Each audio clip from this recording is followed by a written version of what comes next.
Yes, guys, welcome back to Kings of the Bridge. How are we all doing? Hope you're all good. Big up every single one of you's in the building. How are you all doing? Hope you're all good. I don't think notifications have gone out. I've not seen any, so I don't think no one knows we're live. Which is thank you, YouTube. Appreciate that. Got unbalanced earlier, so it should have. Yeah, well, even me going to 5 minutes live, it usually does at the end of the world. I don't get why it's done that. How are we doing? Obviously, we're here to talk about the game against PSG. We've got a couple of briefs to go through. We're going to be joined by ads, potentially Carefree Lewis, potentially Con, potentially a couple of people, but maybe not. I've sent it to them. I've not heard yet. It might not be the case. I've left it a bit last minute, but I thought the more people we can get on and talk about this, the more interesting it gets, obviously. And a lot's happened, obviously. I think it feels like I can feel a little bit of what's the word? Annoyance still. Everyone's not recovered from yesterday's game, it feels like. So, firstly, how you doing, Matt? How's everything? Yeah, like I said to you, mate, I don't normally get affected badly by results, but I think yesterday is kind of like, it's not even a tipping point because that's been ages ago. I'm just sick of it. I'm just tired, mate. I'm really tired of running through the same shit every single game when we lose. And I just can't understand what it's going to take for us to change. And I just don't think it will. Until they actually leave this fucking club, I don't think anything's going to change. I actually think it's going to get worse. But it's just really tough. It's really tough to kind of be dealing with this. I'm just getting bored of it. Getting really bored of having to say the same things. And we seem to be the only ones who feel it's, we hold ourselves accountable for these sort of things, but these players don't. The owners don't. Manager doesn't. It's just boring. It is really boring. That is the truth. Ultimately, nearly 20 people in the building. Big up yourselves. We've got ads joining us in the next 5 minutes. So I want to wait for him because obviously we are going to talk about the brief, our own sort of brief around the game. We've got. I know Matt's got a page full of notes that he wants to go through as well. And ads is that he's prepared something as well for us to discuss. I'll be honest with you, I'm just going to do it off the top of my head like I always do. I think I kind of know how I feel about the situation ultimately, but, I don't want to get too much into it just yet. I just wanted to try and build up the live, get as many of you in here. If the likes are not up, what we're doing, guys, please get the likes up. 18 people here. Please subscribe to the channel if you're new here as well. Well, yes, we didn't get notifications from YouTube today, but if you share it, guys, and you keep smashing the likes, it will push the algorithm, man. So it will help us. Your Woodson mistake was really bad. Fofana getting, it's just so much to talk about, honestly. I don't want to start talking about individual players. Yeah, at 2-2, your Woodson, you're yeah. All of PSG's goals were world class. So annoying, apart from the bad mistake from Yorgi. I think maybe 2 maximum. World class. What, you're saying the 5th goal was world class? No. Vizquela's goal, I think Sanchez may have got a hand to that. I'm not even going to lie. I think that's the kind of save he would make. But ultimately, we said it, didn't we? We said, I knew he was going to play Yorks, and I said it in the countdown. I just had that feeling that it was too obvious. And my biggest worry with him was what we all said, actually, in regards to shot stopping, saving. He just isn't competent enough. He isn't good enough for that, But listen, we're going to get into the thick of it really shortly, guys. Until the clown owners sell up and F off, we got serious and get serious owners. Who wants to win? Who wants to win? Nothing will ever change. I know that feeling, bro. I hear you. 2 Max was world class. 2 Max was world class. Well, do you know what? Before we even go into all that, I have got something for us to actually have a look at, and I wanted to share it with you guys as well. Ultimately, it's something I used to do back in my old days, which is share the overall breakdown of the stats. So we do the stats.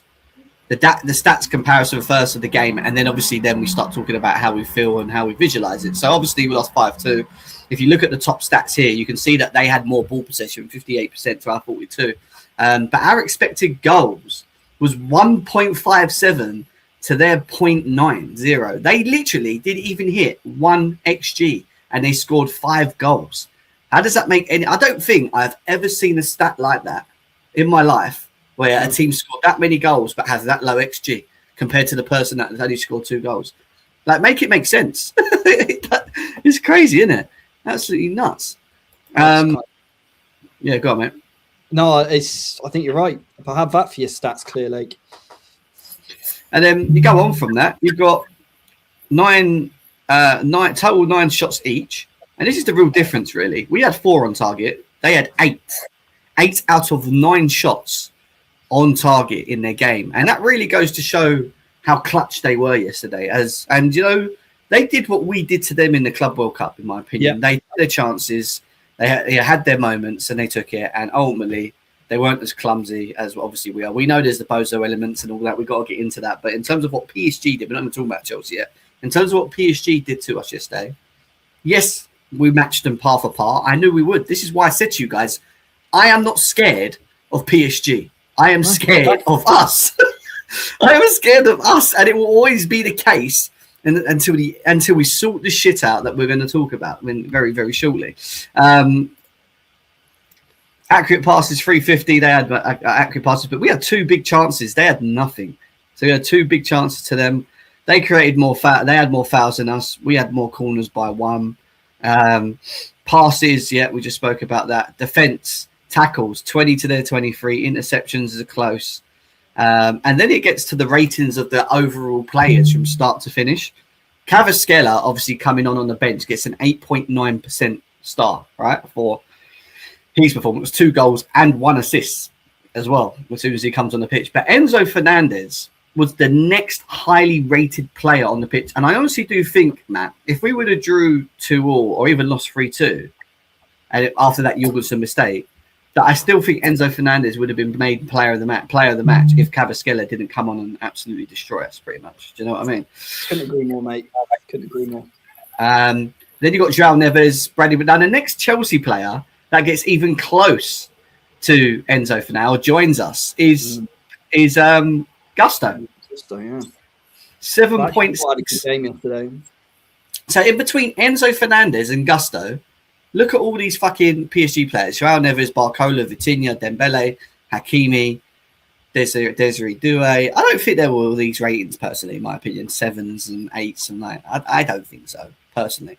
And then you get past Gusto, and then you got Pacho, and then it gets to Neto, and Neto's the only one that has a 7.2 rating.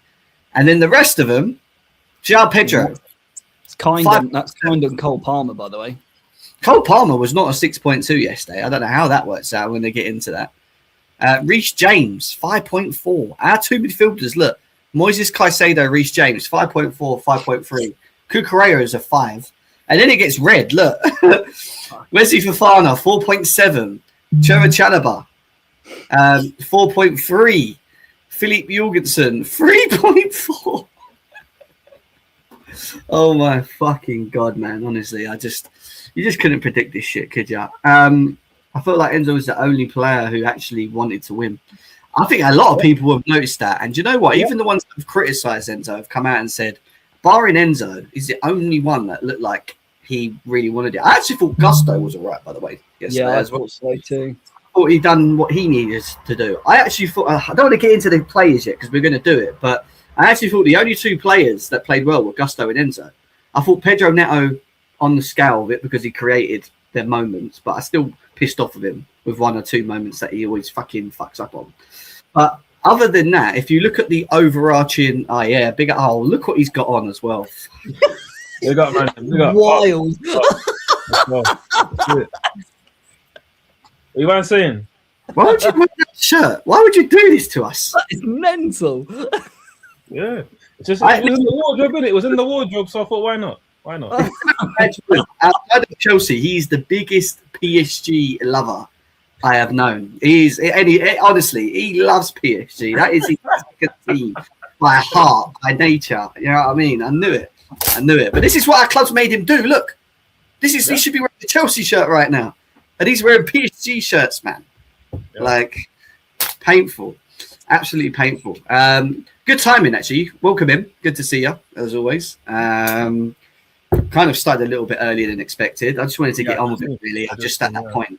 You know what I mean? I just want to get into the figure. I was just looking at the stats just now, and obviously we were looking at the player score ratings, and obviously Kvaratskhelia was at 8.9, and then the next one down was Enzo Fernandez. He was on 8.6. So if Kvaratskhelia didn't have his performance, he would have probably got player of the match yesterday quite comfortably. Yeah. But from Enzo Fernandez at an 8.6 rating, I think it was, or whatever it was, the next Chelsea player that got rated was Malo Gusto at 7.6, and then the rest were in the 6s, the 5s. Jorgensen in the fucking 3.4s for his rates, which obviously we're going to get into in a minute. But I think this is a good time for us to just dive straight into what I spoke to you guys off here about, just your summary. We'll talk about the players and the crash-ins and what we need to do on them individually, of course. But I really want to understand how you saw the game more, because I feel like we might be mostly the same, but there might be some little differences here and there that we could discuss as well, how we see things. So let's start with, who wants to start? Which one of you two want to start? Anyone? Let's go ads. I'm happy to let Matt go first.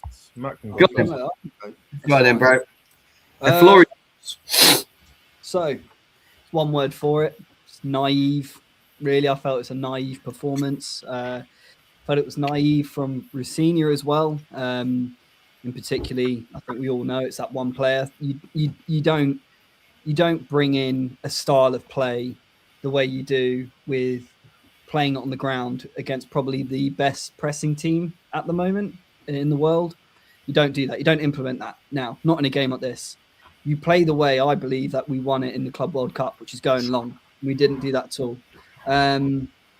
I think what I can't understand, and we all know this, we say it every game, and Jem literally said it 2 minutes ago, he is not worried about the opposition. He is worried about us. And that is just because we self-sabotage every single fucking time. And I think that is purely down to acquisition as well now. Centre-backs are just not good enough. Obviously, I know we're going to go into players later. For the second goal, Chalobah, what are you doing? You shouldn't be lunging out the way you did. And I actually felt Fofana did shit as well to take on Dembele at that point.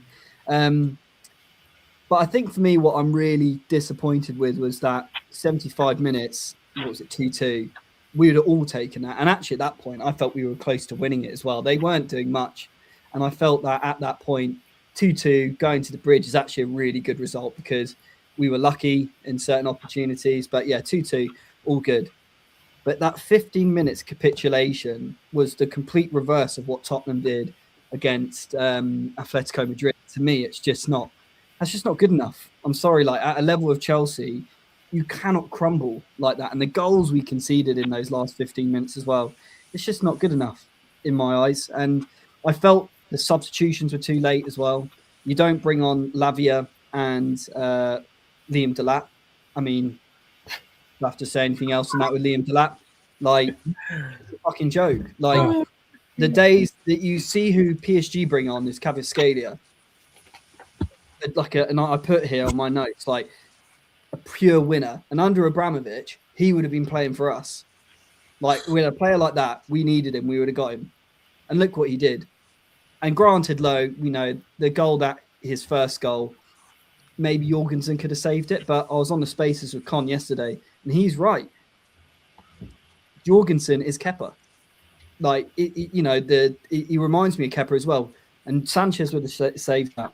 But I'm not going to go into it too much. But my message is this, and I've written this down. This is my message to you, Mr. Egbarley. You may have all those billions, but you will forever be known as the worst owner in football history. Have that for your stats. I'm done. I'm done. Sorry, I've just been pissed off at it. Well, Matt, thank you for your brief. Benji, you joined us as well. We're going to go to Ads next on his briefing of the overall game. We're not talking about individual players yet. We're going to get into that in a second. It's just about a summary. So we'll come to Benji last. But I want to go to, obviously, Matt made some really good points. I want to hear what Ads has got to say overall. Yeah. Interesting. No, I think Matt said a lot of really good things there, and I agree with a lot of it. Obviously, from my perspective, it was a good game. Obviously, tough opponents, reigning world champions, but I think we showed our quality. Obviously, we're not in the best form going into this game, but, to win 5-2 was, I'm really proud of the performance from the boys. Kvaratskhelia off the bench did really good for the team. And, yeah, I think Chelsea gave us a good game, but ultimately, I was confident because I know what Chelsea are like. Again, I've seen Chelsea many times this season, and they always make mistakes and they give away cheap goals. When I saw Jorgensen starting, I was happy because, again, me, as a PSG fan, I was confident because I know what Chelsea are like. And, yeah, it was a good win for the boys. It's happy to be here as a PSG fan, seeing some glum faces in Chelsea, the chat's going mad. But this is what it is. I'm a PSG fan now, isn't it? You might have to hold that. You're moving. You might have to hold. Moving mad. You are moving absolutely. Hey, no, I'm joking. Before, listen now. I know the chat's already been moving mad. I probably got some DMs already. Yes, it's a bit mad. I'm joking. I like to collect football kits. This was the one that I saw in the wardrobe today. I thought, let me just wear it in it. But I'm mad. I would, and you know me. The last time I was on the show and we had a bad result, I tried my best not to swear, and I'm gonna try again not to swear, right? Because what Chelsea's taught me is I have to find different ways to express my anger, and that's why I choose comedy. I choose wearing this PSG t-shirt. I choose laughing at the matter, bro. When they scored the 5th goal, I turned off the TV and I just started praying, bro. Literally. I wasn't praying. I was praying for forgiveness, bro, because the things I was gonna do, bro, I was like, brother, this is long. Honestly, I'm so sick of this thing. And again, funnily enough, bro, I was talking to my mentor a couple of weeks ago about something, and it came to my mind after watching this game. And we were like talking about like running and like kind of good habits, right? And he said that history doesn't always repeat itself, but it often rhymes. And that's what I always get watching this Chelsea team. It's going into games, I'm like, how are we going to find a way to lose this one? And I'm always like, again, everybody asks me, oh, how are we going to win? Are you confident? I'm like, yeah, I'm confident we're going to perform well. But for me, it's always a case of, I think we will win if we don't, 1, get a red card, which we almost got when Neto tried to box up the ball boy. And 2, if we don't have a crazy individual error. And it's like, that's not too much to ask for, not to have a crazy moment of, oh my days, we conceded a goal that was just based off of one of our players doing something stupid. And yeah, Jim, I could break down, the first 70 minutes, which obviously Matt did again a great example of it. I don't need to go into it too much. Again, we'll talk about some individuals, maybe Enzo on a positive light, but in terms of the negative, there's many we can go into. But ultimately, Matt's right. Before Jorgensen did what Jorgensen did, we were actually doing well in the game. We were, again, it's a hard game. It's a hard team to go to. PSG, reigning, champions in Europe. They're a very good team. And they were playing a good game. They scored 2 great goals. Obviously, we can do better with the second goal.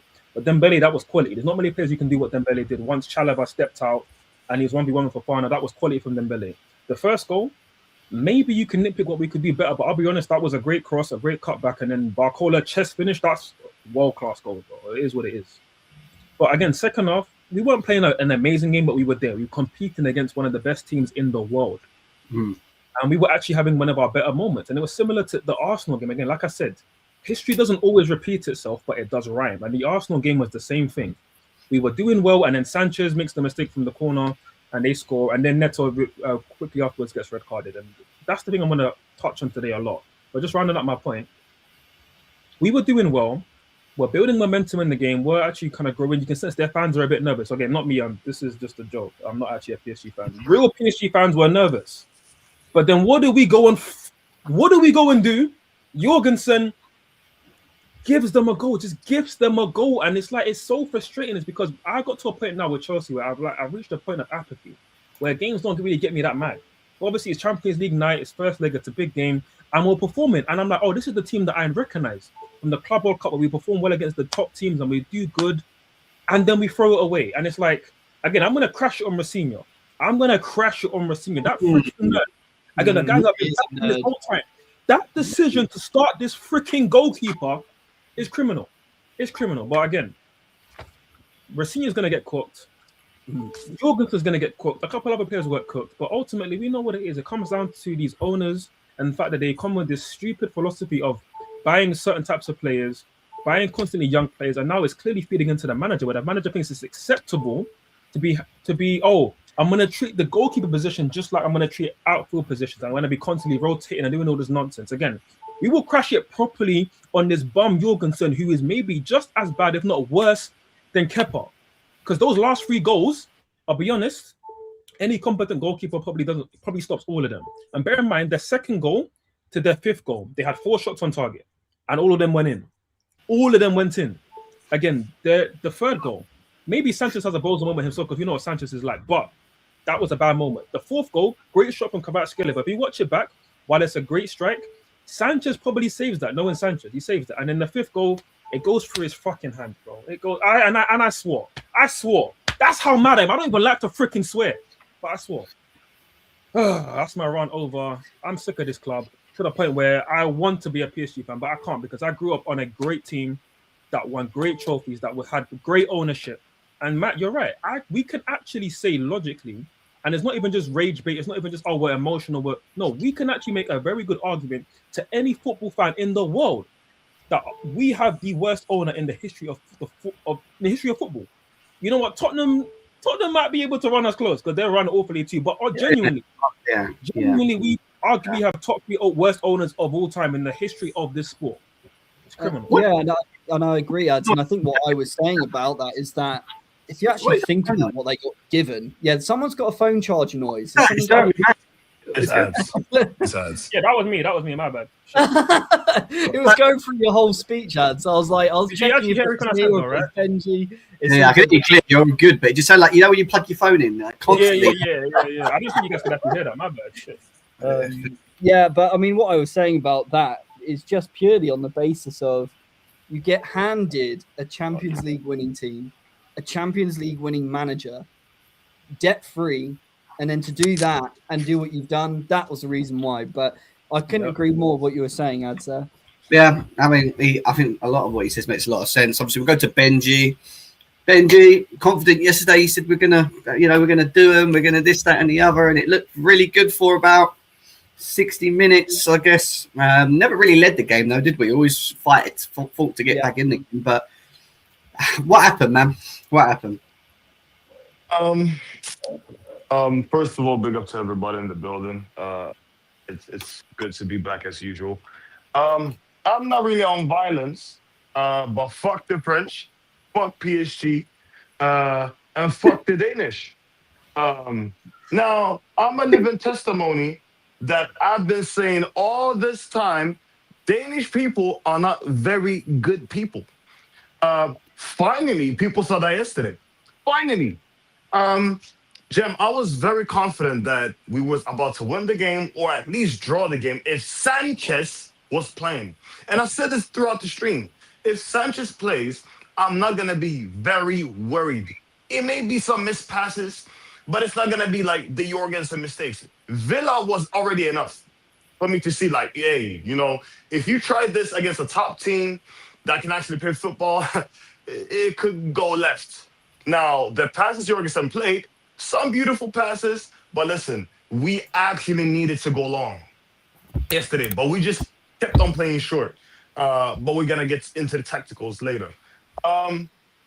Rosinia, you have a major part to blame. No subs, no Garnacho.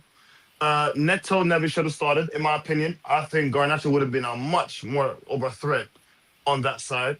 Hakimi did absolutely nothing on that right-hand side, in my opinion, to his standards and how he usually plays. Due was absolute dog shit anyways. So, Barcola was the only one that was actually playing good. You say that. Their ratings are mad. I'll show you them in a minute. They got like 7.8s in that, and I don't even get it. I don't even get how they got No. Like if you actually watch the game, like they had 3 good attackers, and that was only Dembele was good. Grew more in the second half, in my opinion. He was, he scored in the first half, but I think he was much better in the second half. Kvara and Barcola. That's the only players really that stood out for me. The rest was like, like you managed. That was basically it. I'm not really like ads. I'm gonna swear, and I couldn't give 2 fucks about swearing or not. But listen, I'm not really gonna say fuck this ownership. Fuck the sporting directors. Nah, seriously, fuck them. Because we've been saying all this time, it's not only about bringing players in. You need to assemble a goddamn team. I'm not really gonna look at Rossini too much, apart from the goalkeeper situation and the subs. That's the only thing I can actually say, hey, you fucked up. When I have 2 bozos of CBs, one that cost me 70 million and he's not even a better defender than fucking Baba Rahman or fucking Malang Sar. This brother is absolute garbage. And then we have, bro, he's absolute dog shit. And he cost me 70 million. 70. And then I have this fool of a Jehovah's Witness.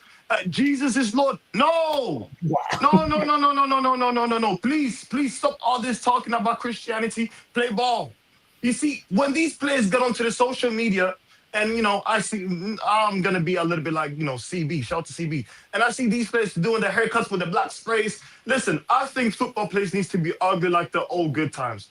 You see, back in the days, football players were ugly, crusty ass teeth. That's when football used to be good. Now everybody's looking too good. It's the back slicks and it's the ponytails. These players needs to get ugly and needs to be ugly on the pitch. We played like fucking pussies yesterday. That's what I'm gonna say. We played like pussies, not the pussies from the from the gender. I'm meaning mini cats. Usually we're lions. We're lions. It's Chelsea. It's rrr. You know what I'm saying? We're dogs. We play like the fucking meow. We played like a fucking meow. It was so embarrassing. Like I was watching the game with with my cousin. He's a PSG fan, and it was so embarrassing to just they score, we score. I'm talking so much shit, and then they score again. I'm like, oh fuck, we score again. And to be honest, when it was 2-2, I actually thought that game was gonna end at 2-2, or maybe PSG nick one or Chelsea nick one. I was not ready for it. 4, and especially not 5. Yeah. So what the fuck is gonna happen now? Do I think we can beat them 3-0 at the bridge? Yes, I do. I'm not really gonna lie. I do believe that. Now, what's the possibility that can happen? 1 in a fucking million. 1 in a fucking million. It's so crazy that people can just forget how good Sanchez actually been this whole season. But 1 fucking game against Arsenal when he just gave the game away, that's completely not fine. But it happens. We're humans. He fucks up. He fucked up massively. Cool. Just, go and do your job. But to take out one of the best goalkeepers on form, not in the world, but just in the Premier League, respectfully. For this Danish fool. I just don't understand. I just don't understand it. I really don't. I really, really don't. Props for Enzo Fernandez for, screaming like that, that was his bitch or something. Because rightfully so. He is. And to be honest, this is not the last time I'm going to crash out, because I promise you against Newcastle with a high line of a press too, with a high line of a press against Newcastle too, it's going to be the same fucking shit again. So I'm not really going to blame Jorgensen too much, because he's asked to play a way that the manager wants to play. Now the manager is asking the wrong fucking player to do it. That's the whole issue. That's the whole fucking issue. So no, these motherfuckers can twist on this motherfucking dick twice, twice, and they can bend over backwards and just take it all deep in. Because if these motherfuckers don't learn how to control leads and all this shit, I'm just gonna be done. Seriously. And excuse me for my swearing, Ange. I know you're one of the elderly people. I'm so sorry. I'm so sorry. And the rest of the guys, excuse me for the ranting. Man, for fuck's sake, you can even take that. Please, I'm sorry. Yo. Wild. You literally turned your camera off, Ads, because after he said that. It's funny, man. We're coming out the back at the bridge, so I just want to clarify one thing, and this is what I was saying this to Ads earlier. For us to get back in this game, we have to score 4 goals without conceding a goal. Yeah. And we concede against Wrexham. We would concede against Southend. We would concede to my Sunday League team across the road here. Yeah, we would always concede a goal. So this Chelsea actually keeping a clean sheet, I think you actually have more chance of winning the lottery.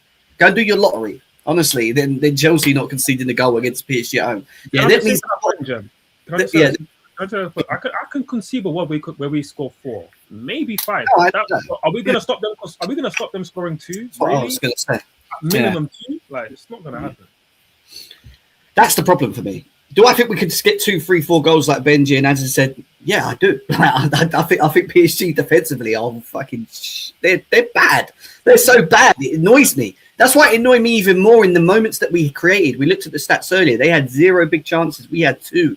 big chances, and I know what them big chances were. One of them landed to a guy called Pedro Neto, who decided to run with his head down all the way into the box, yeah, and instead of just passing it into the bottom corner because the goalkeeper was on his line like this waiting for him to score, he decides to hit it straight into Mendez's stomach, yeah, for no reason. He couldn't even make the pass. It was blocked off. You did, like, I don't get it. And that, by the way, created by Enzo Fernandez, who created 3 chances in that first half for us to score. One of them we scored, Malo Gusto, if you remember, which was, again, I don't even know how that went in. The goalkeeper's crap. Like, that is like Jorgensen type shit from the goalkeeper. Let's be serious, right?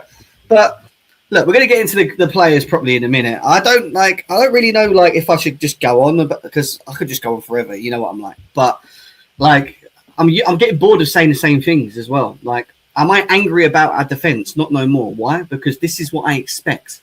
They can't keep doing this, coming out on Twitter going, stay together, guys. Well, next game comes up, we'll do it. We'll be better. We'll be better than what we had this time. Just, we just got to stick together. Apologies, guys. We're sorry. I'm sorry for what I did. Let's stick together. We're strong. We go again. And then they do the same thing again. Then the same thing again. Then the same thing again. Then the same thing again. After a while, your talking means nothing because your actions doesn't match your talking. Because this is what we're doing. So ultimately, as a fan or fans, us, the only thing that we can point out based on what you're saying and what we're seeing on the pitch is that you're not good enough to wear this shirt because you keep saying sorry and you keep doing the same thing. It's like a kid. When your kid does something, you say, don't do it again. And then does it again. And then does it again. And does it again. That is it. That is the best example I could make of our bozo, self-inflicted, bipolar FC football that I watch from us. Because we could be really good for 60 minutes. Leeds at home, 2-0. What happened at the end? 2-2. Yeah, we could be really good like we was against PSG. Fucking, all right, we were 2-1 behind or 1-1, whatever it was. And then all of a sudden, Enzo Fernandez scores. We're in control of the game. I'm thinking to myself, right, I can feel it now. We can go and get a third one. Maybe, the momentum was in our favour. But what do we do? What does someone do on the pitch? Not just we. Someone decide to do. And it usually tends to come from the back.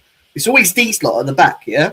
They decide, it's time for me to play self-destruct mode. Let me just make things complicated and hard and destroy us. You already know we haven't got the leaderships, the seniority on the pitch to be able to lead us anyway. So they decide to do that. And as soon as we do that, what happens? We crumble.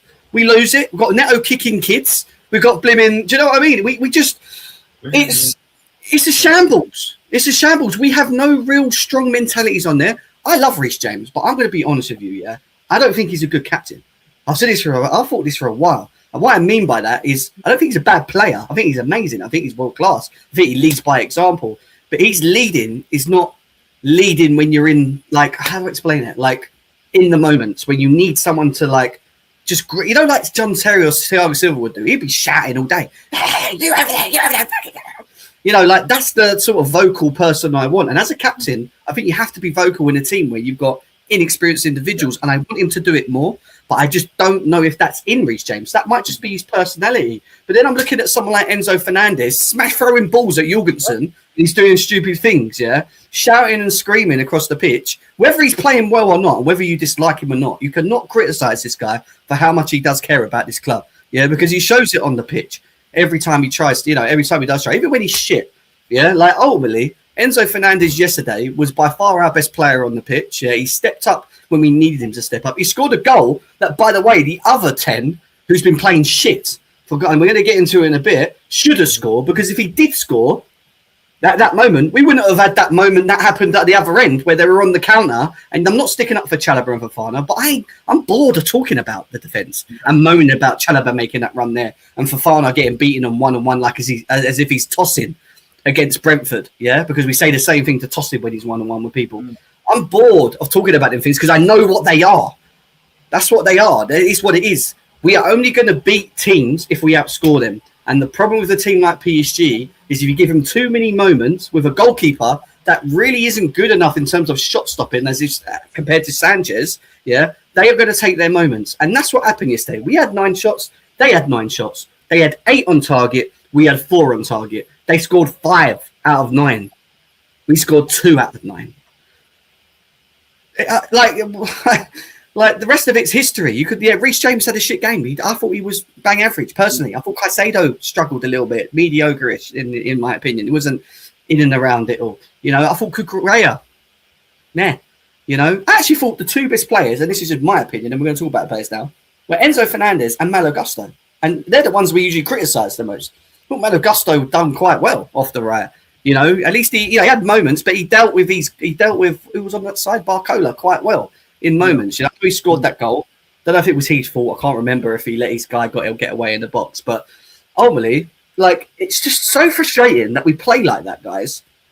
And then we're sitting here talking about 2-2 at 70th or 65th minute, and then 90th minute, 5-2. Because one idiot at the back completely destroys the mentality of everyone else, and everyone just drops. Why is it when one person makes a mistake, the whole team goes like that?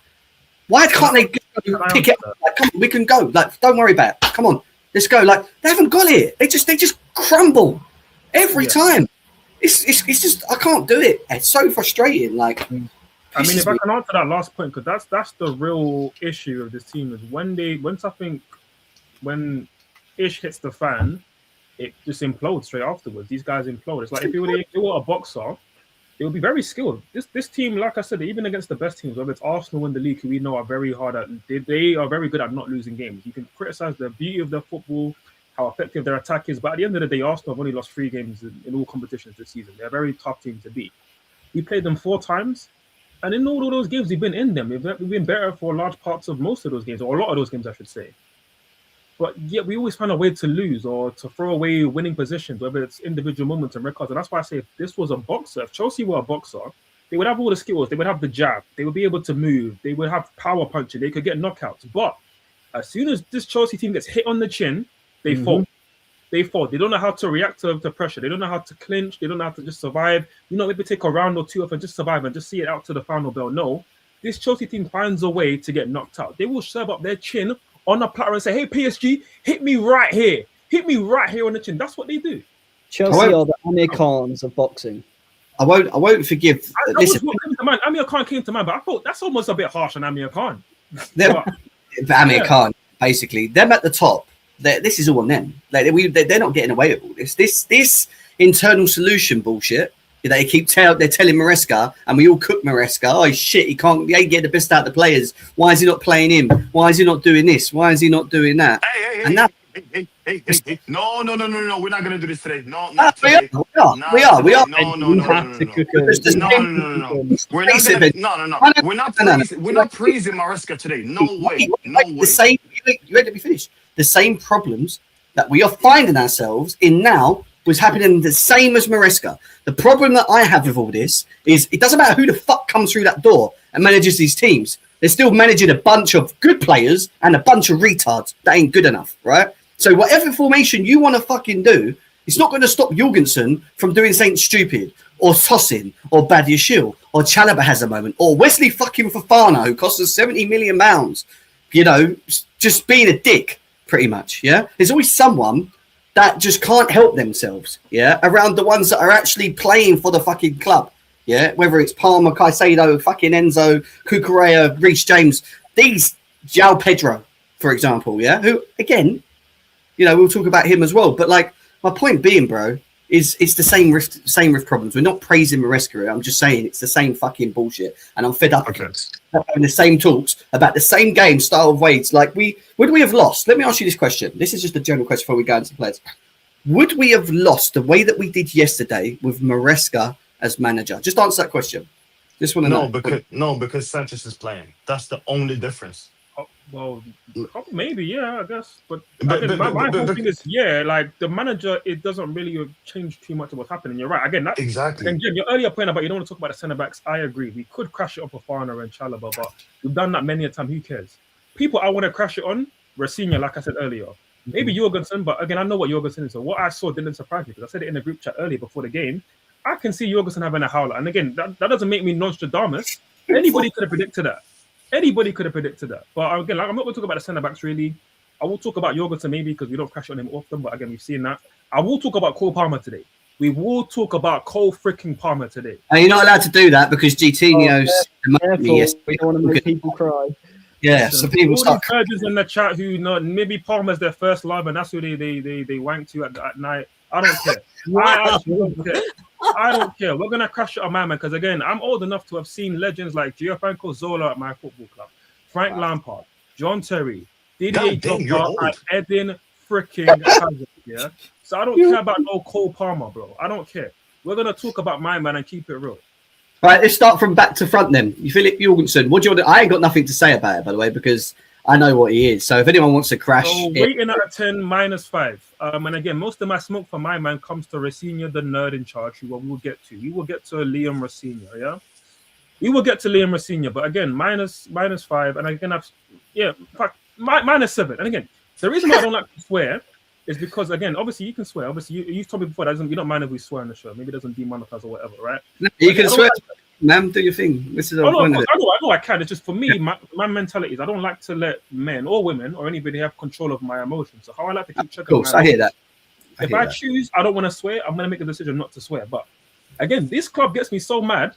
I have to choose comedy. I have to choose being in a PSG top so I can laugh at myself. I have to choose getting this, my little forearm trainer, just to because I've got this cranked up as hard as I can because I'm mad. I'm watching that game yesterday, I was mad. But again, what can I do? I can't control what happens on the pitch. I'm not on the pitch. But I know if I was coach and I was manager, there's not a world that exists where I would be starting Philip Jorgensen in goal over Sanchez. And last thing I'll say, because I know everybody can crash it on Jorgensen for hours. Jem, you've known me long. You've known me that I've not rated Sanchez at all. And even this season, he's been very good. He's had some poor games. Arsenal games have pissed me off, right? But just imagine, Jem, could you imagine the dialogue of this nerd, Liam Rafinha, going to Sanchez and saying, hey, based on the analytics, brother, I'm going to put, if I had glasses, I would put them on. But based on the analytics, I'm going to actually drop you and start Jorgensen at the home of the champions of Europe, a team that won 6 trophies last year. You're going to start Jorgensen at the Parc des Princes against PSG, against Ballon d'Or Dembele, Doué, who got a hat-trick in the Champions League final, Kvaratskhelia, Barcola, Vitinha. You're going to start Jorgensen in goal. Are you crazy, Rafinha?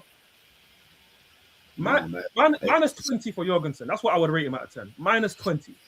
Joel. Yeah. I don't have anything to say. I actually thought in terms of what he had to do in the game, to about the 60th minute, he actually done all right. He was actually, I don't blame him for the first couple of goals. I don't think he could have done much about them, but he's passing and stuff. I thought, okay, maybe we're going to get away with it. Like he's doing right. And then fucking he did what he did, didn't he, Matt? And I think he got too comfortable in the game. There was a point, I remember there was a point where it was a really loose ball, and I don't know whether it was Barcola was trying to get the ball and he kind of did like a half a Cruyff turn or something and took it away. Yeah. And I think he almost got in his head like, yeah, I've got this game. This is easy. But I think like Ad said, you can't, and I think this goes back to Liam, unfortunately. We all know what Jorgensen is. We all know. And Jem, look, I know probably yesterday you probably would have preferred Sanchez and goal over Jorgensen, I assume. But you knew that Jorgensen would start. I knew it was Jorgensen. I said it, didn't I? I said it's going to be Jorgensen. We just... I just can't fathom how, yes, I know he's had some poor games, Sanchez, but I think this all stems down to Ben Roberts leaving the club. And Ben Roberts was Sanchez's love club. And that's the only reason that Sanchez was staying at the club, starting when he did, especially last year when he was doing poor. And now that Ben Roberts has left, it's very coincidental all of a sudden that Jorgensen's now coming into the fray. But yeah, we all know the mistakes he's made. They're unacceptable. But this all goes back to Liam, unfortunately, in this situation. Why do they always try and be clever, these managers? Like, you're playing in a big game and it's like you're trying to do something. Like, I know it's maybe saying he's done on training and whatever, but Rafinha, you've come in and played Sanchez for most of your period, right? You've seen Jorgensen, once maybe? If I can think off the top of my head, that Rafinha's played Jorgensen in the team, right? So whatever happened, he was obviously pissed off with the Arsenal game with him, right? That all happened and whatever. But it's like they try and be clever when they don't need to. They just need to just stick to the fucking what we'd like. This is what annoys me with and I'm not talking about just Rafinha. I'm talking about these modern upcoming fucking new managers, yeah, they're all trying to do something to look really good in the paper, do something clever, so that if we would have won that game yesterday 3-2 or 4-2, it would have been masterclass putting Jorgensen in goal. He fucking smashed it. Do you get what I mean? It's like you don't need to take that risk, and maybe we would have drawn that game, or maybe even won that game if Sanchez was in between the sticks to stop the Cavaskella shot, to stop the stupid Jorgensen moment. Yes, we know Sanchez has got it in him as well, but you know, like I don't know, man. Like it's a very weird decision to go with Jorgensen, even from a tactical standpoint, because you haven't seen enough of him on the pitch. Like it's just like, do you get what I mean?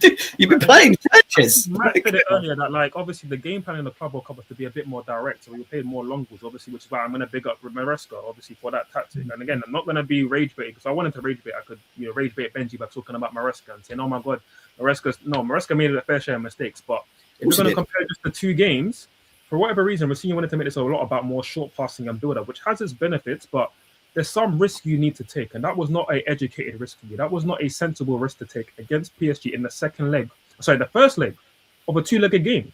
Again, the saying goes, you can't win the tie in the first leg, but you can lose it. And for me, paying up the back at that kind of risk, you can give yourself the opportunity to lose the tie. And that's what we can still technically come back, but it's very, very unlikely. And for me, it's like a 95% chance that we're going to go out.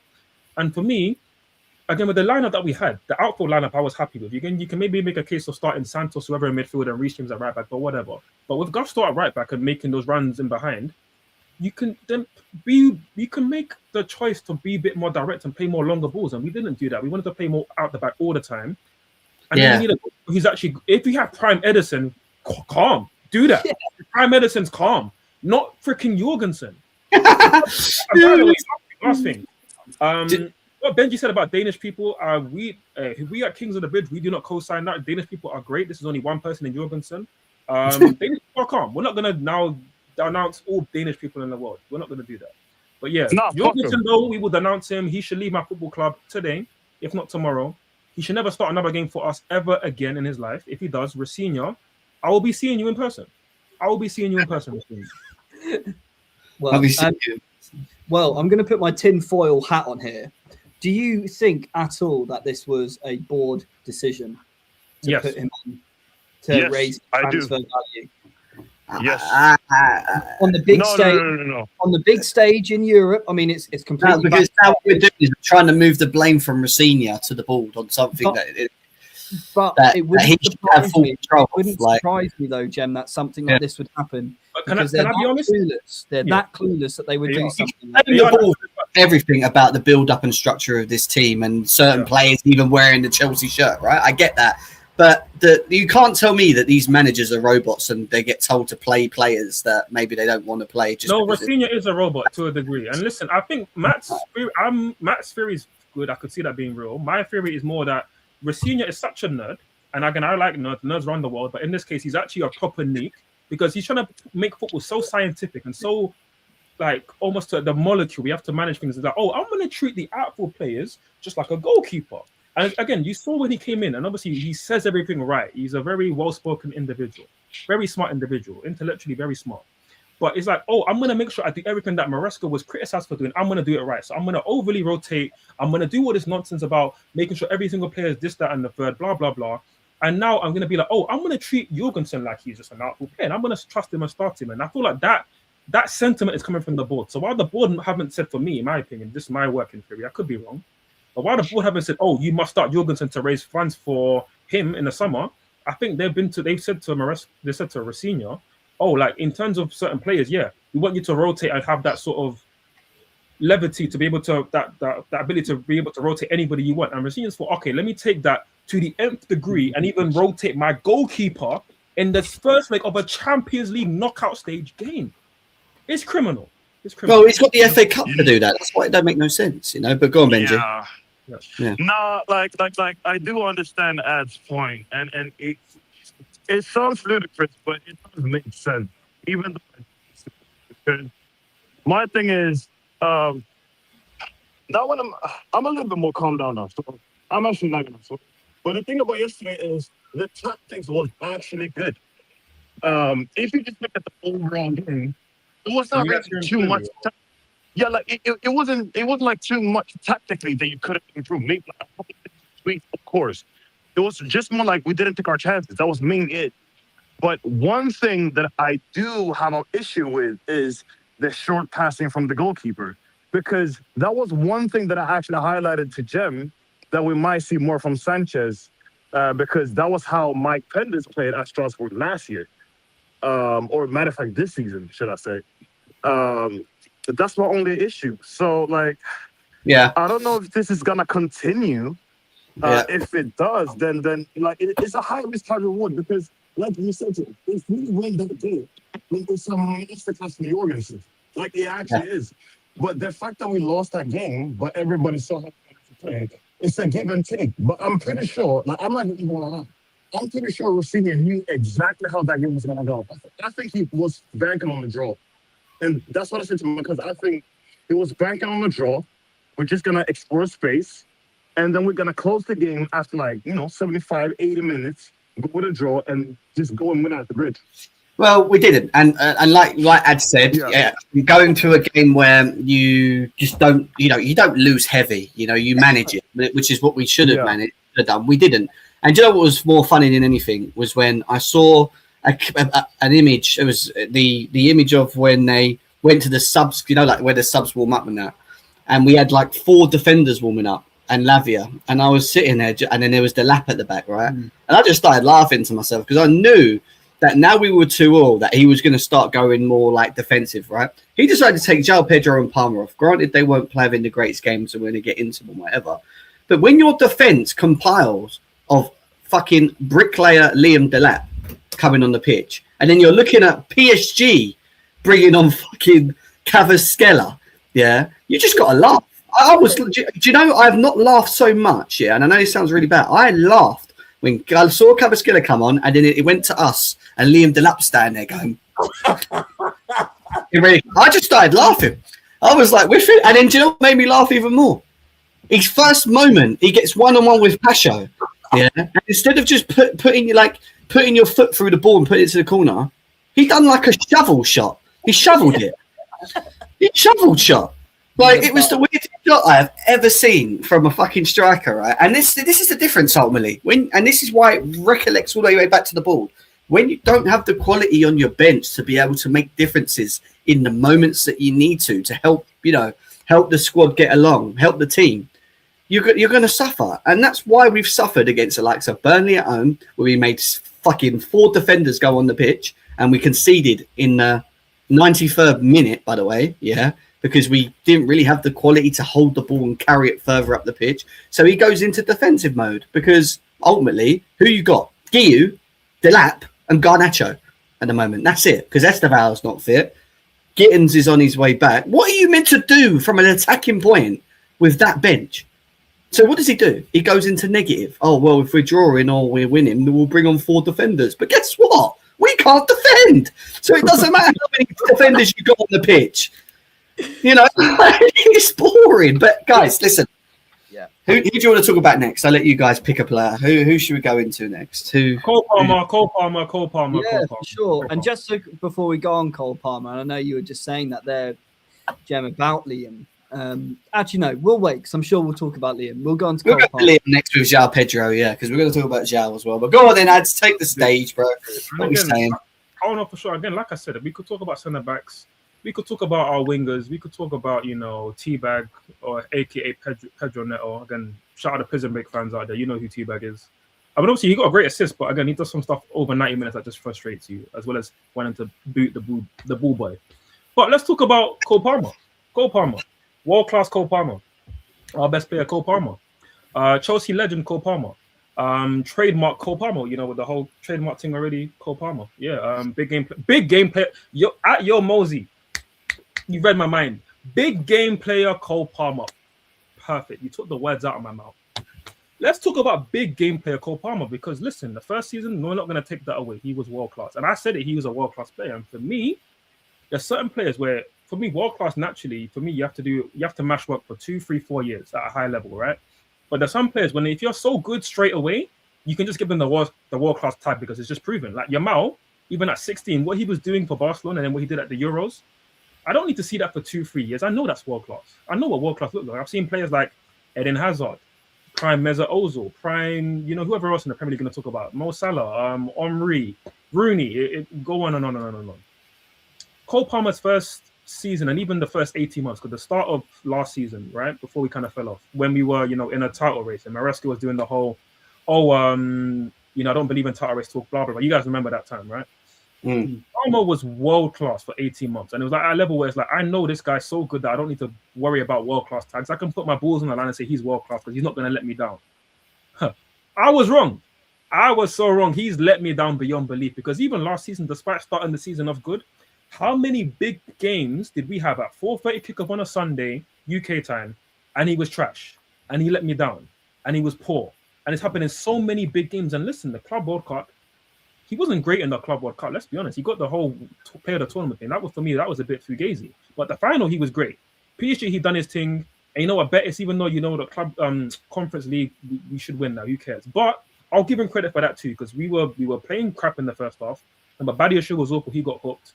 But you know what? He done his thing. Palmer stepped up in a big moment against a good team in Betis, and in the final, and fair play, he scored and he done his thing. And we know this guy has done his thing in finals before for City, for England. So when I say the big game sort of stat, that's the big game sort of tag on him, we've seen him do it before, but consistently in domestic big games, I've seen him be consistently poor. And again, you're looking at this game now. I need to see Cole Palmer rise in games like this. So this isn't me just crashing on him because of one game. No, I've seen it throughout this season in the Premier League in big games. He's been poor. Bayern Munich, okay, I'll give him that. He was actually good against Bayern Munich. Fair play. But other than that, other than Bayern Munich this season, has there been another big game that Palmer's been good in? Guys, answer that. Is there another game? No. I mean, he obviously got a few goals against Wolves, but there's not a game I've gone, that's vintage Cole Palmer. No, not at all.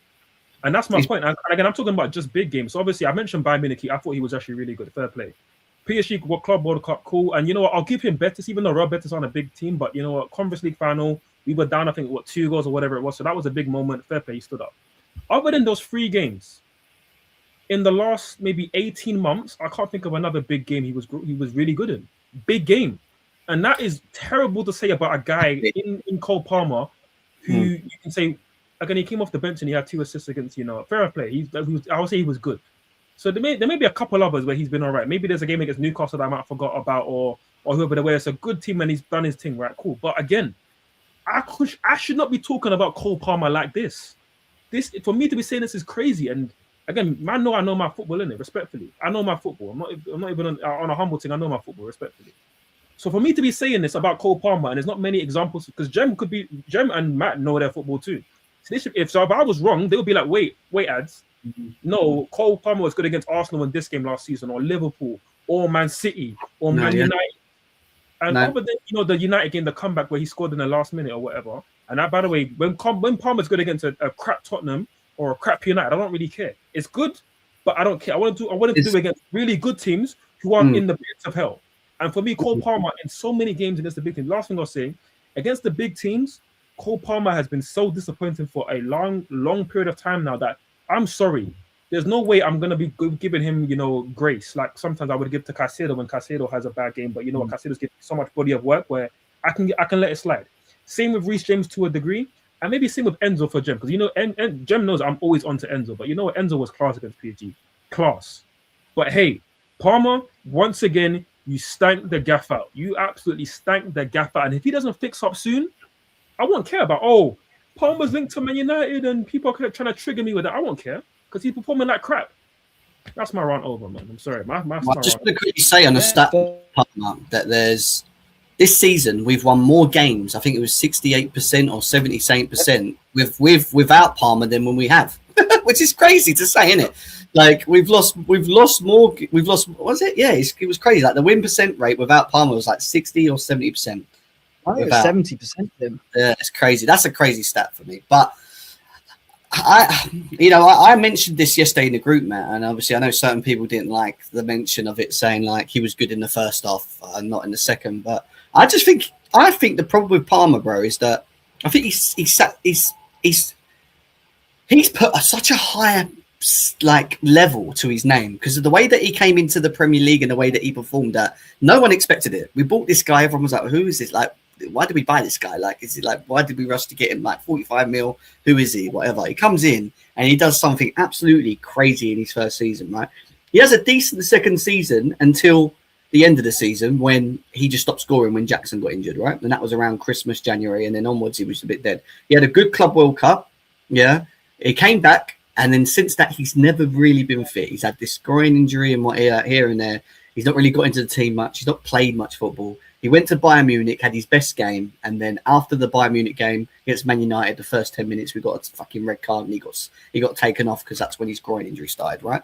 I do believe that is when he should have had his surgery. I still stick by this. He should have gone and then, because they predicted that if he had his surgery then, he would have been perfect for Christmas. He would, and then on top of that, you got the World Cup next year, so he would have been ready going into that next part of like what we are now, building up his form after having surgery and working his way towards the World Cup, doing well with Chelsea and getting himself there. But the truth is, and I'll be honest with you, he hasn't looked himself, whether it's his decision making, putting his injuries aside, his decision making, his shooting. Oh no! Oh, he was on a good rant there. I know. Not sure what's happened. Hopefully he'll come back. But I think what Jem was alluding to trying to say there is like passing, dribbling, shooting. He's just looked completely off. And I think yesterday, that chance he had, I think he should have taken it. He hit it central to the keeper.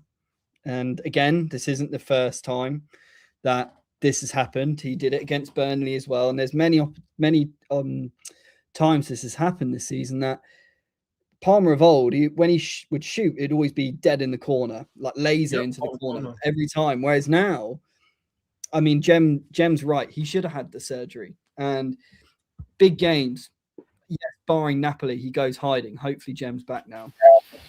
Yeah, man, that's crazy. Did I freeze as well? Oh, sorry. Yeah. Where's he gone? I can't. There's ads. Yeah. Honestly, that was the Palmer stats, man. Fuck yous. That's what we're going to say, isn't it? You were saying about Palmer shooting. That's where we got up to. You said it was getting it. Like Palmer's shooting. You know, he's like movement with the ball. Yesterday, I'm going to give you a couple examples. Right, he got the ball within the first 5 minutes. Right, tried to carry the ball, and João Neves just took it off him. All right, take too many touches on the ball. He just had to release it, but he done too much, and that's the problem for me. He's doing too much with the ball in positions where he can't hurt the opposition. Stop doing that.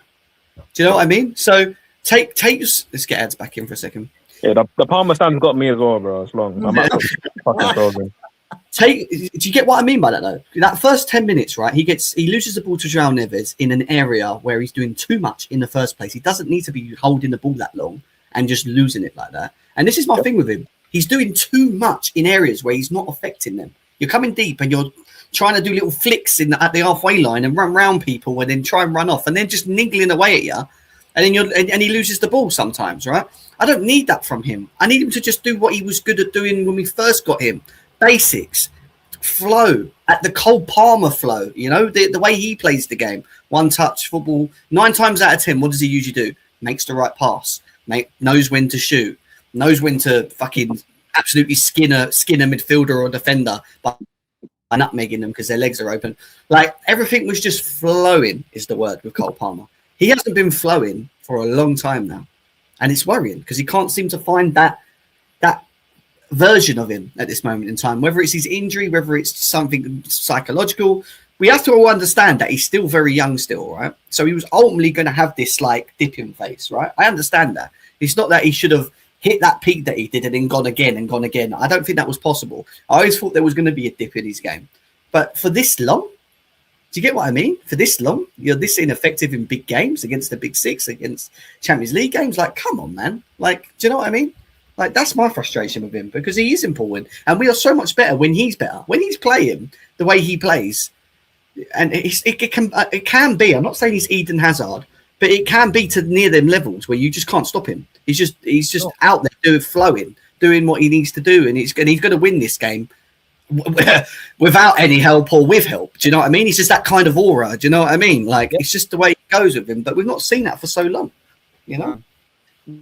No, I totally agree. I think we will always go back to this injury element. He should have had surgery. I think it's really simple now. I think his mind's doing a lot, and he knows what he needs to do there, but just physically he just can't. So these little nutmegs, like I said, these little flicks, Palmer from a year and a half ago, it would have come off. But it's just something's not quite connecting, and I don't know when we're going to see it, but we better bloody start seeing it soon, because otherwise I'm going to start to get worried. Makes it harder for us, right? Because when our best players can't get us to the end of the line because we've got so much shit that we're dragging along with it, then we're fucked. And I keep swearing a lot today, sorry, but like it's just, you know, it's You're just good, bro.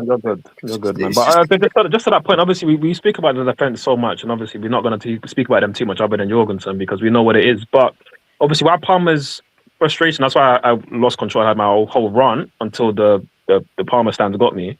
But like the issue with Palmer is because we know our defense is so poor, we need to score goals. So if our best attacker isn't on form and has been consistently quite poor, and okay, the hat trick against Wolves and other stuff, he might every now and then do some moments, but we need more.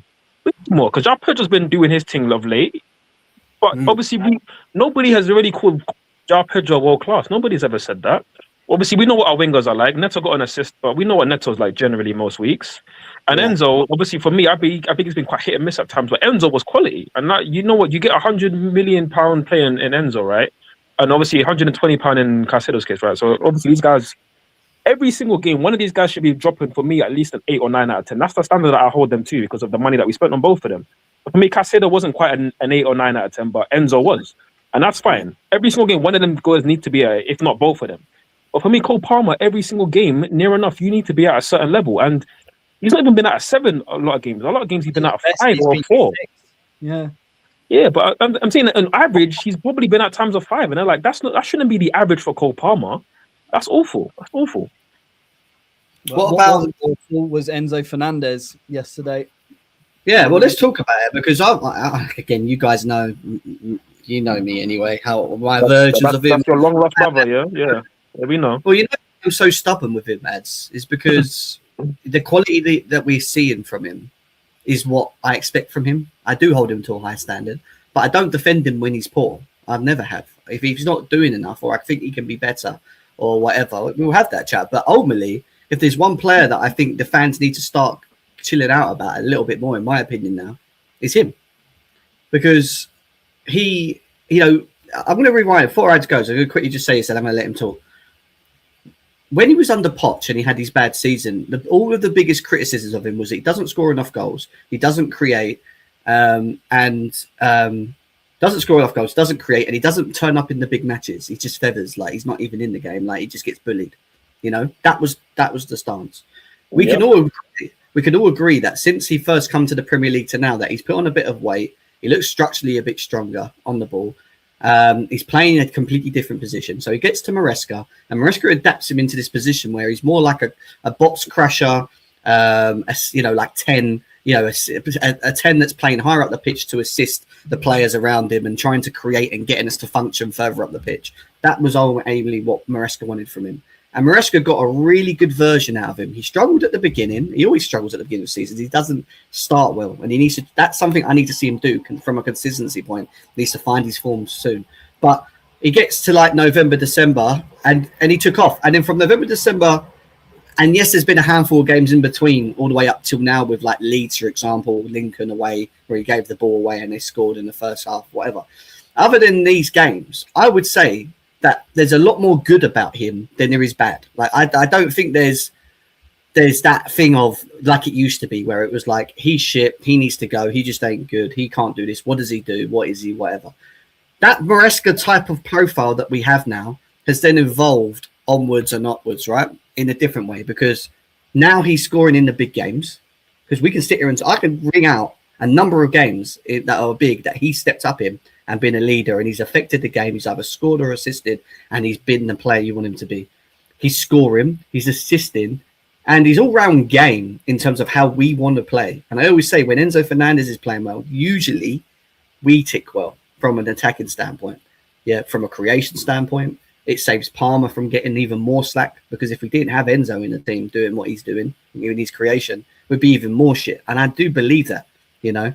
And when I look at him as what he is at the moment, he is now, to me, at a level now where he's always been the core for me, but it shouldn't be a question about if what Enzo. This is Enzo Fernandez. This is the player that we wanted, but actually an added addition, because I didn't expect him to score the goals he scores, the way he crashes the box, the way he does what he does in and around the team, right? What's so important is how Enzo Fernandez is affecting games, which is the biggest thing. And if you look at last season's GNA total and you look at this season's GNA total, there's no way that anyone can sit here and say that he, even though we've not been good as a club, which we arguably know what the reasons are, aside from that, he has been very good, because 18 GNA is what he's on right now. He's about to go up to 20. He's going to hit over 20 GNA again.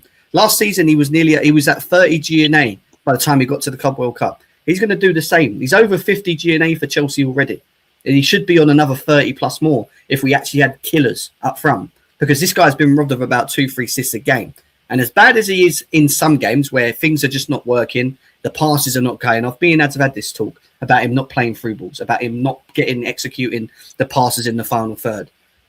He is now, in my opinion, holding a consistent level that we need to see of him. And it's always around when the crunch time comes, especially the last 2 years, where we need people to like step up.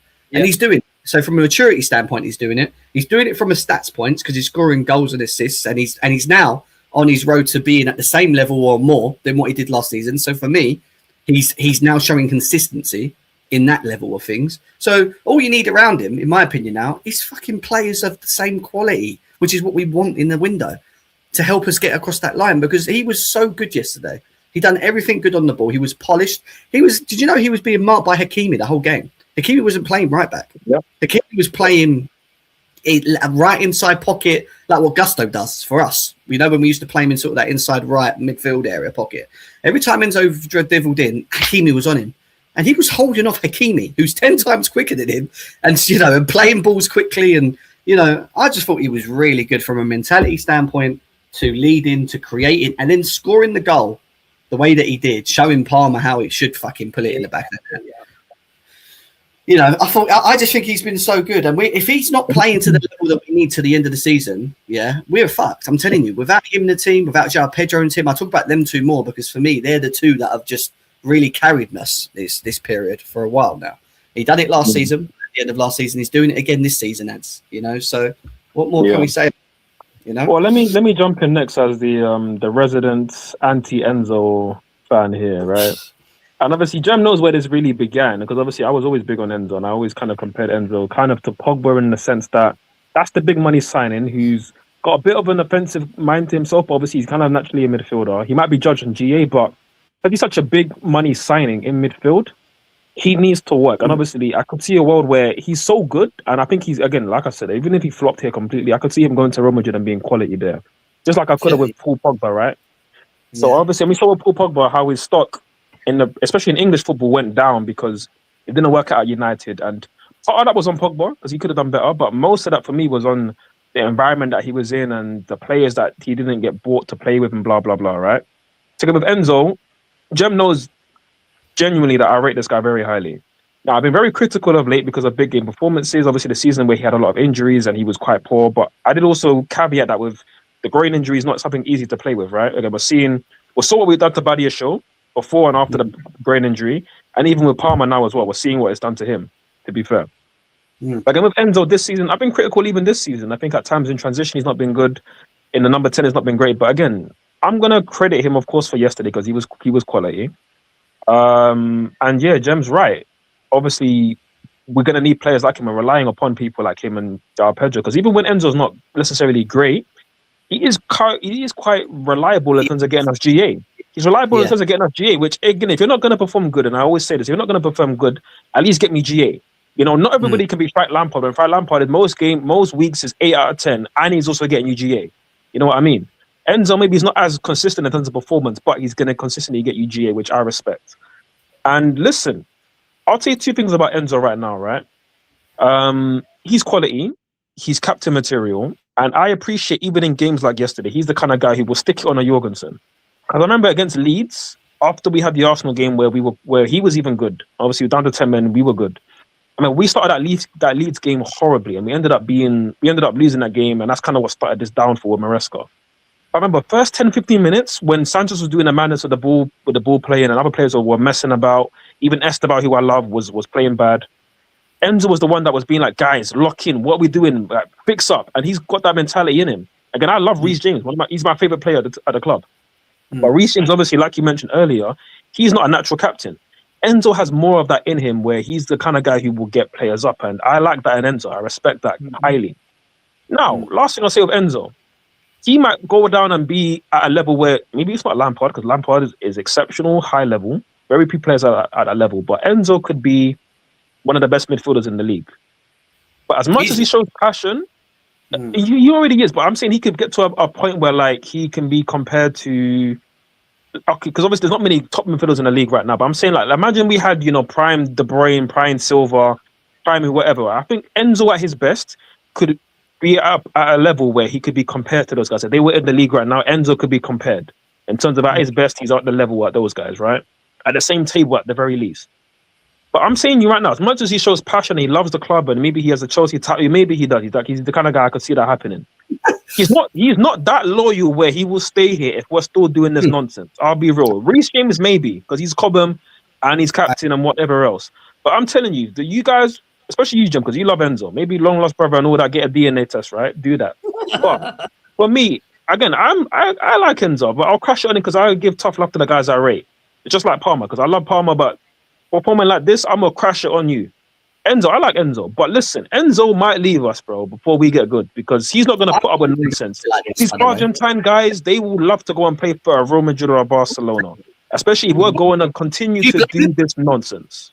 Who you blaming? Is anyone going to blame Enzo for wanting to leave if we continue the way we're going? Let's be serious.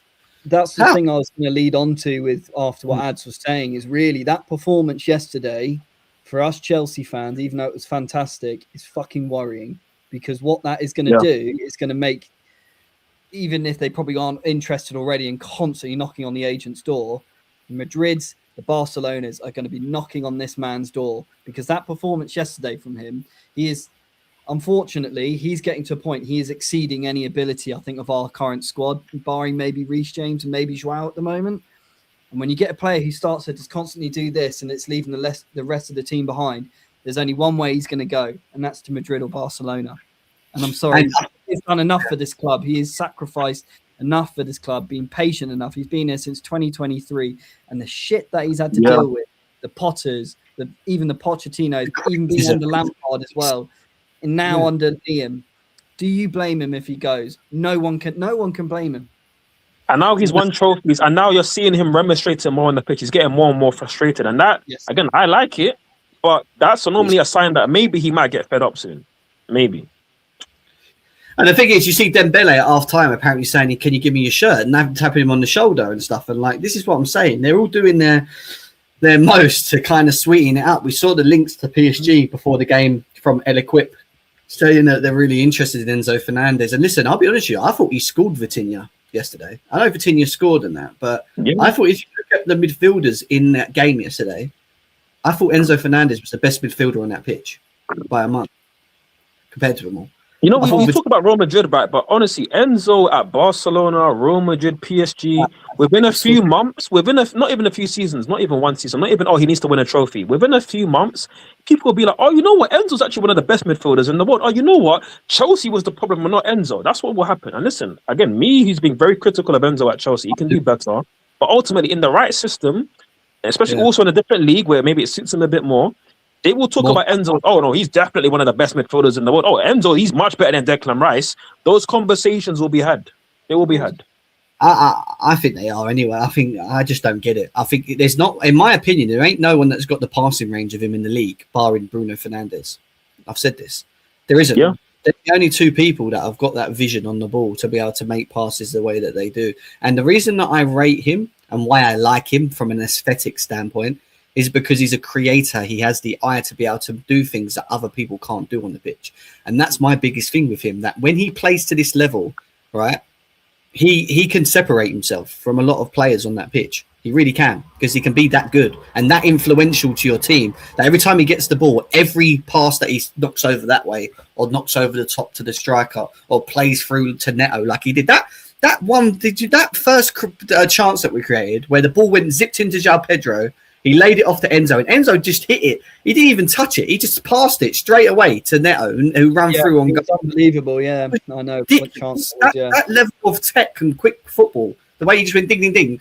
Now put Mbappe and put Vinicius Jr. at the end of their moments. It's ridiculous. Like, think about it. And I keep telling people, he's 50 GA for Chelsea. He's on nearly 60 GA overall for Chelsea, which I think is still really good for how shit we are, yeah? He would be on about over 100 at Real Madrid now. And I'm not joking. At the same time, he would.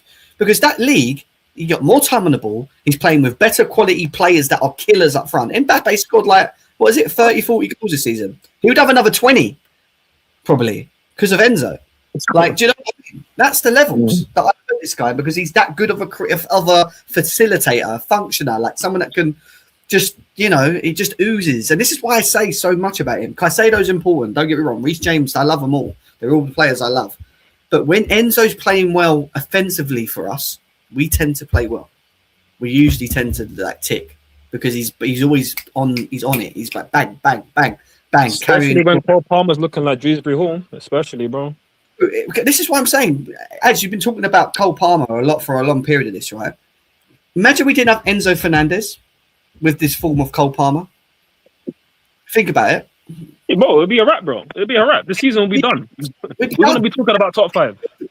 We would be done. This is. I mean, I love João Pedro. João Pedro's been great too, so obviously he's included in this. But he can't do it by himself. He can't. He's a striker, bro. Like, when I use Cole Palmer and Enzo is because, to me, I've said this for a long time. I've said it in our group. I've said it to Matt. I've said it on here for as long as I've said it. Cole Palmer and Enzo Fernandez are our main 2 creators in our team. Do you know how sad that is? Because we pay 90 million on wingers, which is where we're going to go next year, and they're fucking shit. Yeah, they're so bad. It doesn't matter who plays. Do you know what I mean? Neto today. I actually thought Neto yesterday. I'll let you guys have a chat on Neto, but yeah, I thought he did all right yesterday. To be honest, I didn't think he was that bad. He took the assist very well. I thought that was really strong play. Obviously, good driving. He's quick. When he's like that, it's great.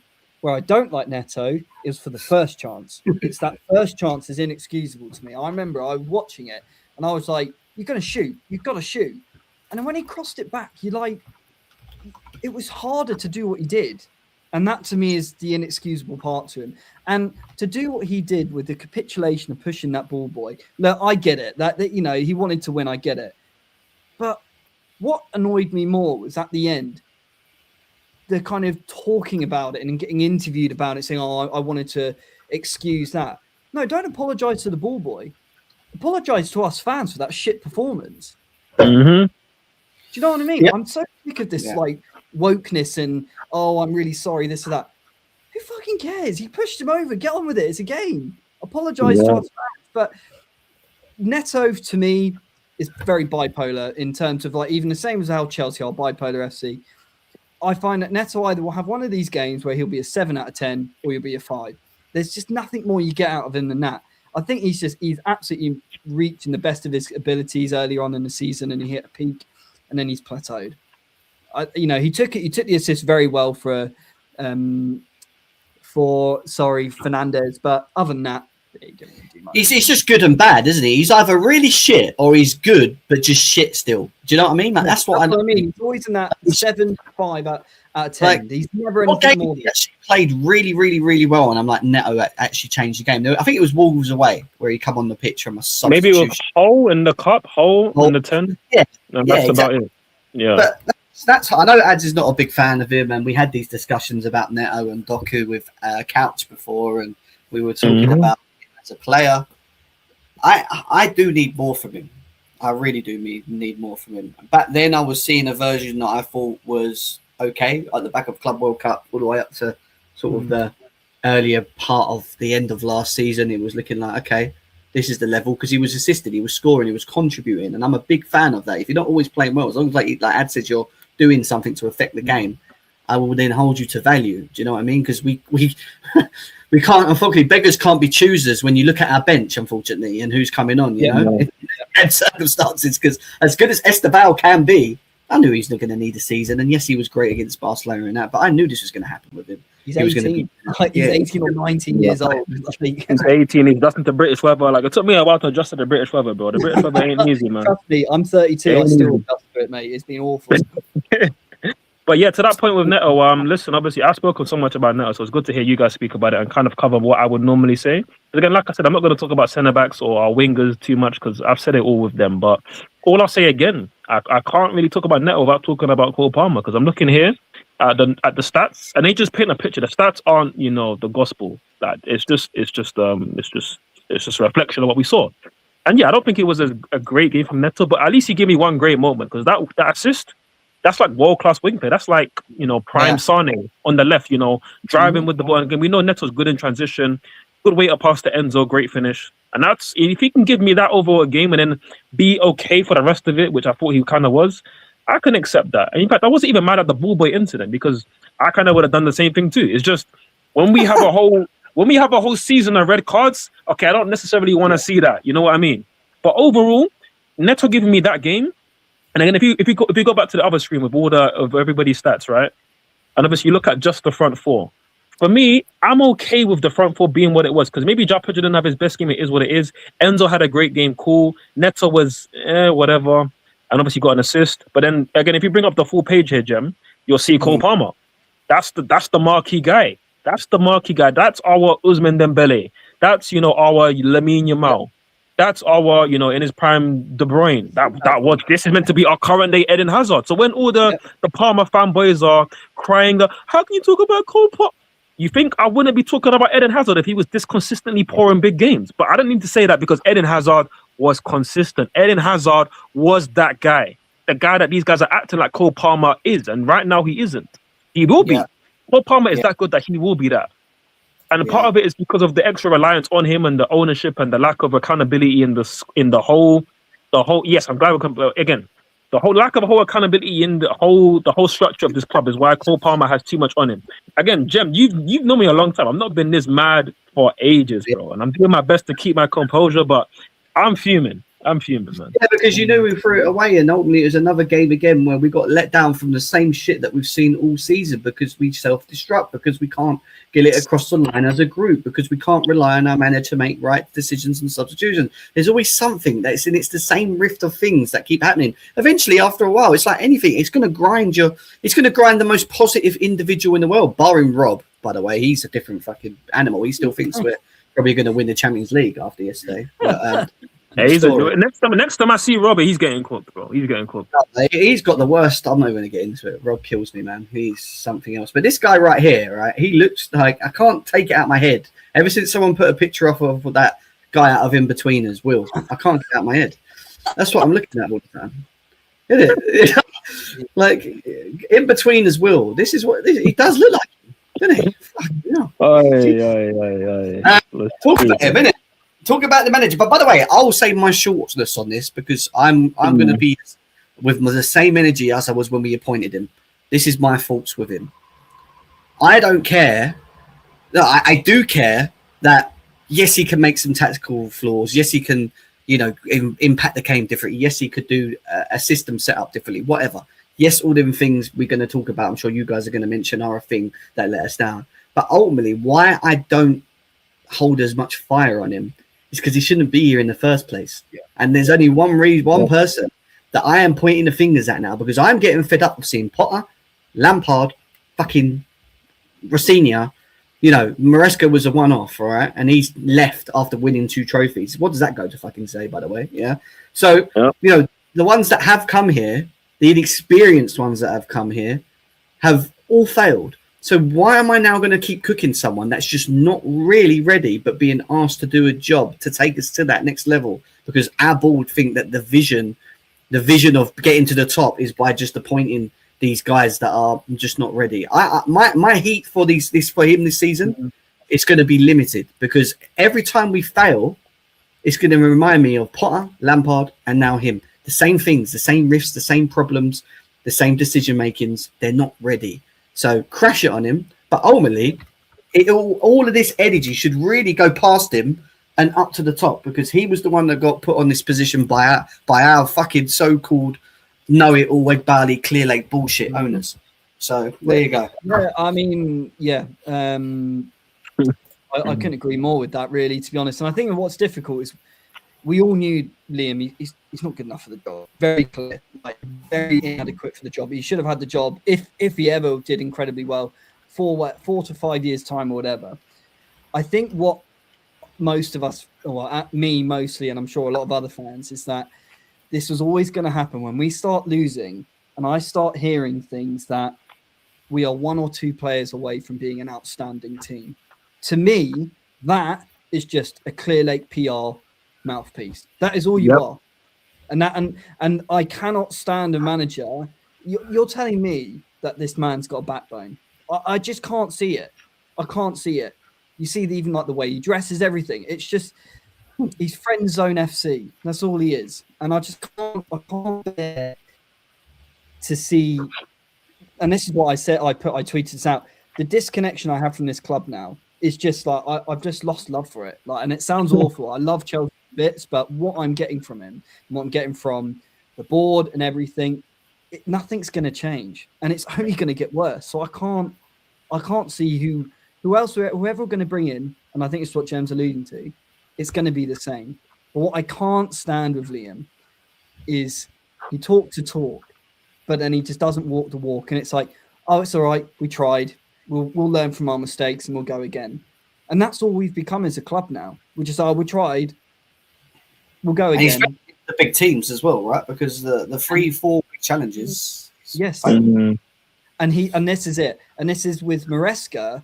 I finally found, and I know luckily Benji's not here now. And I was a massive fan of Maresca, and I just think obviously at the end it was not attainable or whatever.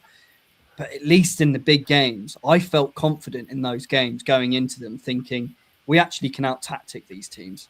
But with Liam, we're just like, it's a version of football, isn't it? Like, when we used to try and we're just running around scoring, trying to outscore teams and then conceding so many goals. It's got that version of it, isn't it? But I just, what I can't accept is you've got to be accountable. And I just find what's happened with our club now is that there's no pressure.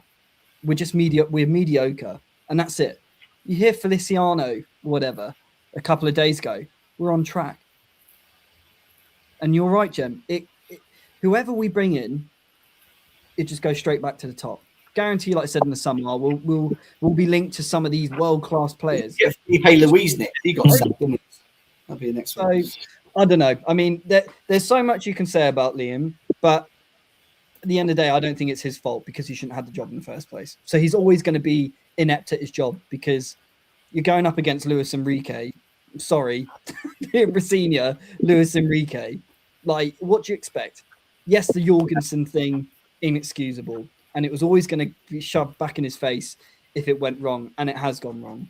But I don't know whether it's him making the decisions or not. No. I'm just going to leave it at that. Yeah. It's hard to argue with you, Matt, on that. It's hard to argue, and I wanted to, and I probably still will, because I feel like 95% of what you said is correct, which is a good amount.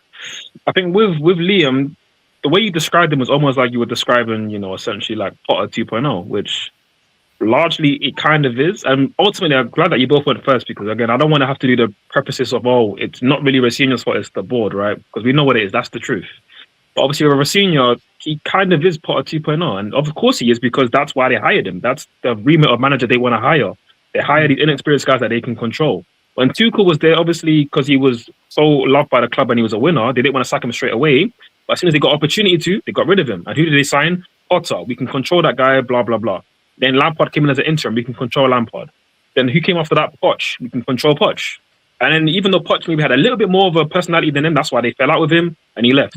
Maresca, we're going to go and hire a championship manager. We can control him. And in the end, he done well. He won a trophy. He won 2. And all of a sudden now he's gaining a bit of an ego, which naturally you do when you're a manager who wins trophies. What happens? They fell out with him and they sacked him mid-season. And what did they then go and do? They go and hire a manager within the same club company within the same company. So this failing organization, which is what Blue Co are, nobody can lie to you. No one within them, no mouthpiece of them, not even Racine can lie to you. Not even freaking Rob can go online and say that this is anything other than a failing institution. They hired within that failing institution to go and get my man from Strasbourg. So of course he's naturally going to be Potter 2.0. Now, for me, maybe like a spicy Potter, maybe like a little bit of tandoori chicken spice on it. Maybe I think for me, because he will have a bit more personality. He has more personality for me. He will talk about players being more accountable. You could see he was fuming after the Arsenal game about players not following their assignment or whatever he said, whatever nerdy vocabulary that he used. And listen, I actually do like Rossinha. You guys know I like Rossinha, but again, obviously I don't like the appointment because ultimately it was a guy that we were hiring from within a failing institution. And obviously we know his lack of experience. But while I think he's good tactically, and he's shown that even in the games that we've lost, I think he's shown tactically that he can do some things good. But ultimately, he's going to make stupid mistakes because he's a rookie. And brother, the Jorgensen thing, I can almost not forgive that.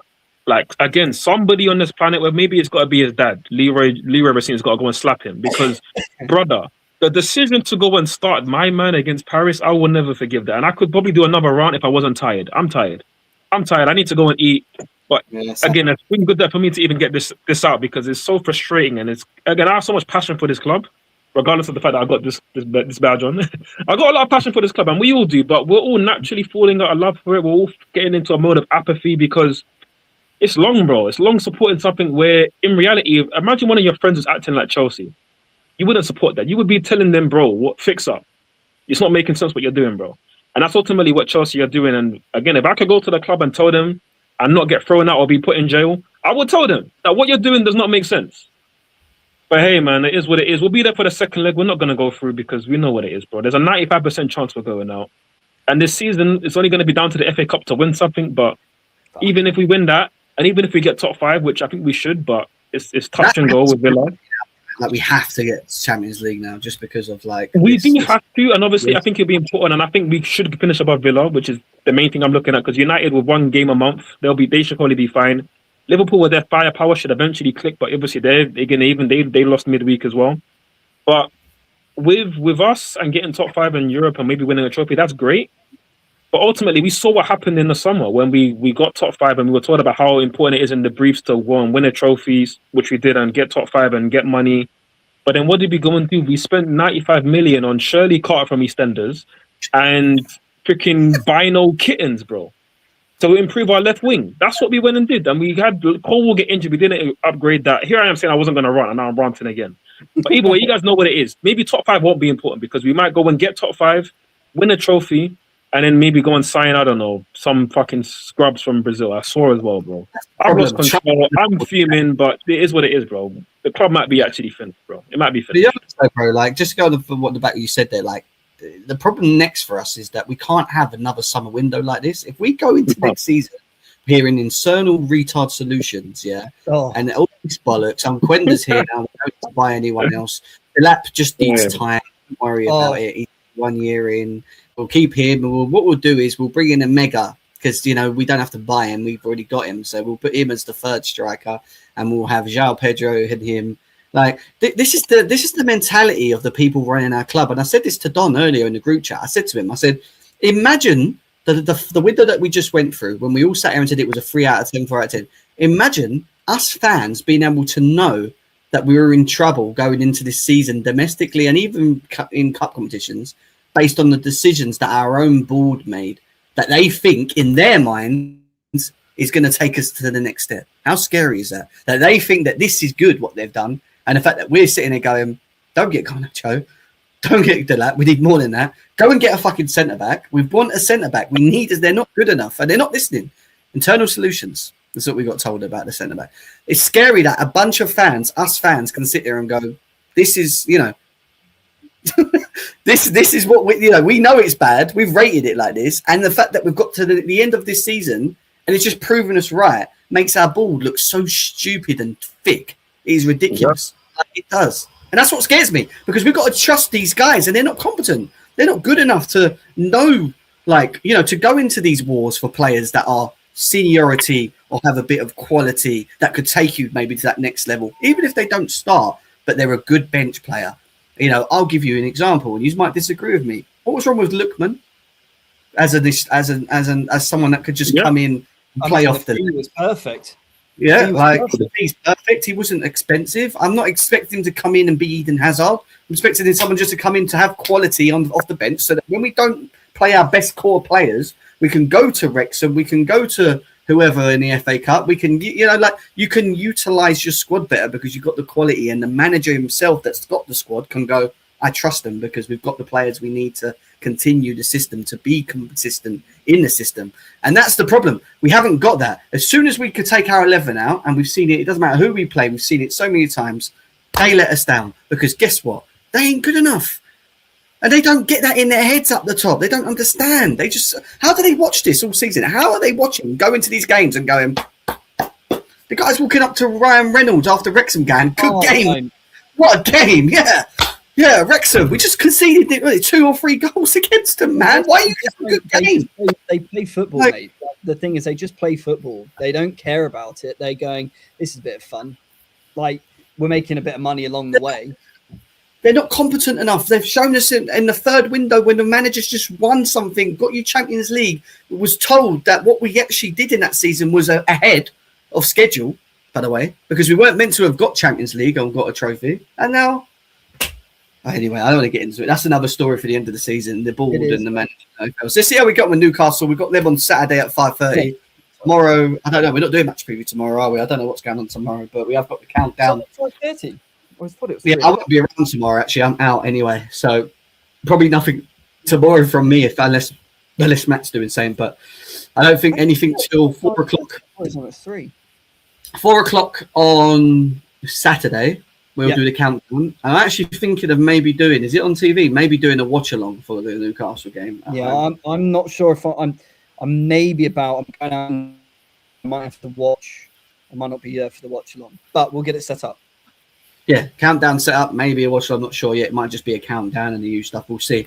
But ultimately, I've enjoyed this hour and 45-minute run on Kings of the Bridge. It's been, I think that was needed. It was needed, man. Therapy, right? We treat it as therapy, bro. That's what we're doing. Yes, yeah. But listen, go enjoy your nights. Go and rest. We've only got one day, and we're back again. So rest your brain for a day before we start kicking ball again. And guys, thank you for being here. We appreciate you so as always. Countdown on Saturday at 4 o'clock here. If you're here, make sure you're here. We're gonna do the lineups and everything. Join us on the live at 4 p.m. Saturday, just before the game. And yeah, man. Big up Ads, big up Matt, big up everyone. See you soon, guys. Yeah, see you later.